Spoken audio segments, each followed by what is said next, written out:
Good Magandang morning umaga from mula sa Jeffersonville, Jeffersonville, Indiana. India. Ito ay It's Pebrero February 14, 14, 2026. 2026. Alam mo bang Do nabubuhay na you naman tayo sa realize mga we araw are ng living Biblia? in Bible Maraming days mga membro again? ng simbahan at mga pastor ang nagsasabi na walang kahit Many saan church sa Biblia members and ang sinumang pastors say nagpindot sa that there is pagpatugtog. nowhere Kung in the isang maliit Bible na patuto, anyone pressed play. siguradong may ilang tape boy na nadulas doon at nagpatugtog ng ilan sa mga tape. Ang nahuli ito ng itinalagang bini at pinaniwalaan ito. Kaya kahit papano, pumunta sila doon para sa isang mensahe. Nagsisimba sila ng gabing yon sa bahay niya. Ginamit niya ang kanyang bahay para sa isang simbahan upang matanggap ang mensahe. Nagtatanong ang mga tao kung saan nagsimula ang ideya ng press play sa kanilang bahay. Sinabi mismo sa amin ni kapatid na Branham, "O Diyos, buksan namin ang aming mga puso at tanggapin ang mensahe na si Jesus ay buhay ngayong gabi. Nandito siya sa gitna namin. Siya ay pariyo kahapon, ngayon at magpakailanman. Buksan ang iyong bahay at hayaan ang mensahero, ang Espiritu Santo, na pumasok at kilalanin ka sa pamagitan ng kanyang sariling presensya, ang tanda na sa iyo. Kung gayoy, hindi mo kailangan kunin ang salita ng iba para dito. Nariyan siya para magsalita para sa kanyang sarili at siya ang salita. Tama yan. Ito ay tanda ng Diyos upang makilala ang kanyang sariling sarili." Narinig mo bang sinabi ni kapatid ni Branham, buksan mo ang iyong bahay at hayaang pumasok ang mensahero, ang Espiritu Santo, at kilalanin ka sa pamagitan ng kanyang sariling presensya. Hallelujah! Ngayon, ang mga gila ay nagtitipon ng sama-sama sa liha. Minamahal na maharlikang pamilya. Mayroon lamang isang lugar na pinagtibay kung saan ka maaring pumunta upang marinig ang Panginoon na magsalita sa pamagitan ng kanyang anghel at sabihin sa iyo, "Laging tandaan, kayo ay mga anak ng Diyos, isang pamilya ng hari na may dugong hari. Walang mas mainam na dugo sa mundo kaysa inyo. Kayo ang aking mga anak, na nakakalat sa buong mundo ng aking ipinanganak kay Kristo.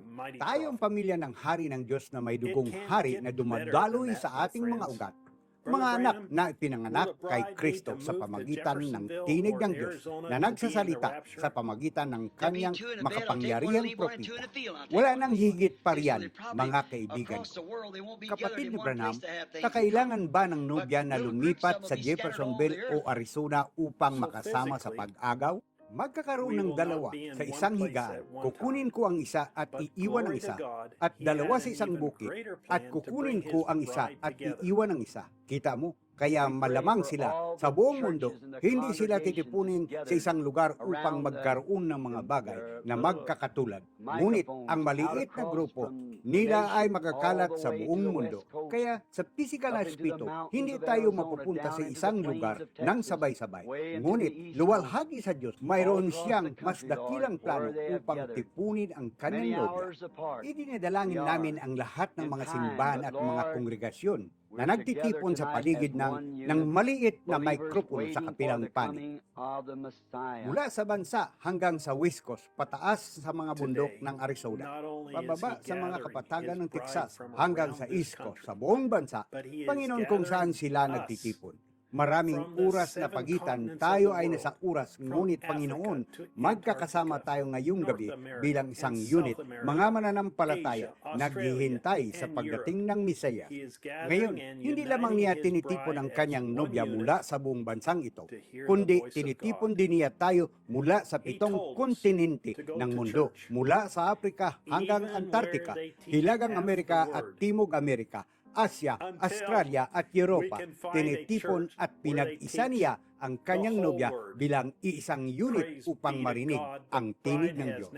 Sinabi niya sa amin na pumunta sa simbahan kahit na kung saan itinuturo nila ang kalahati ng salita, hanggang sa makahanap tayo ng simbahan kung saan itinuturo nila ang buong salita.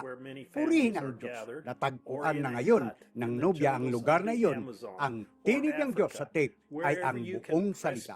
Nasa inyong home tape church man kayo, sa simbahan kung saan maraming pamilya ang nagtitipon, o sa isang kubo sa mga gubat ng Arizona o Africa, saan man ninyo mapipindot ang play para marinig ang tinig ng Diyos na nagsasalita ng lagi sa tainga sa inyo. Kayo ay mapasailalim sa isang buong simbahan ng salita Natagpuan na namin ang buong simbahan ng salita As we at hear inanyayahan namin kayong questions sumama and sa amin answers, ngayong number linggo 4, ng alas 12 ng tanghali, oras sa Jeffersonville. Gaya ng Brother aming Joseph naririnig, Branham. mga tanong at mga sagot number 4, 64-0830E. Kapatid na Joseph Branham, www.branhamtabernacle.org at www.sbfellowship.info at www.branham.org/in/apps. Hanggang sa susunod na pagpalain kayo ng Diyos at Shalom!